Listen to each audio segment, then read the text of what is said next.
Well, obviously, it's been a great start, and I talked, prior to the season about how important a good start would be to us with looking at the schedule, knowing that the two teams that beat us a year ago were the first two teams we would see. So you can't ask for anything more than to be 2-0 after that because you've beaten some quality competition in First Western Oregon and then Azusa Pacific and that one on the road. So we're obviously pleased, but certainly not satisfied. There's so much of the season that lies ahead of us.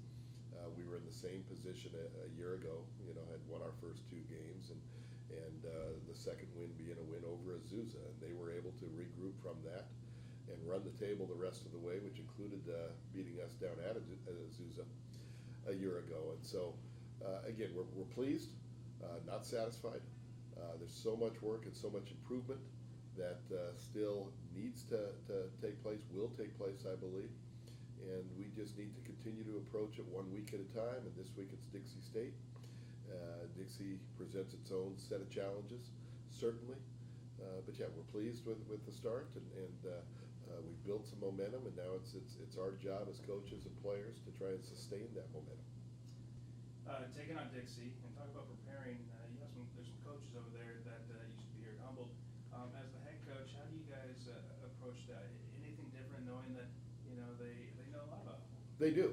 Again, Coach Mack served with us for 7 years, and they've got a total of 5 coaches on their defense or on their staff right now that were on our staff here at Humboldt a year ago. So there is a lot of familiarity, but again, it will come down to the players that are on the field and how well they've prepared. And obviously, there's some things we'll take a look at and ask ourselves that question. Okay, what is it that they know, and how will they use that knowledge as they put together a game plan? But aside from that, really, this is Dixie State versus Humboldt State. Two teams coming off big wins, and again, for us, a chance to play in front of our home fans here at the Redwood Bowl, which when you only have 4 of those opportunities, you want to make the absolute most of each one, and we'll prepare to do just that. So, but again, Dixie, they've made a real commitment to their football program. They have new coordinators on both offense and defense, and they pumped some dollars into the program as evidenced by their recruiting, and so and they're already seeing the results of that commitment with a big program win last week over Central Washington. Coach, talk about playing with success. Probably a toss-up. I know we're not in Vegas and they don't do Vegas lines, but anybody's game in the first game. You had the advantage probably being at home. You were clearly the underdog at Azusa last week, at least in the eyes of everyone else. You could be a favorite every game from here on out. How does the team handle success? And you've had a lot of successful teams.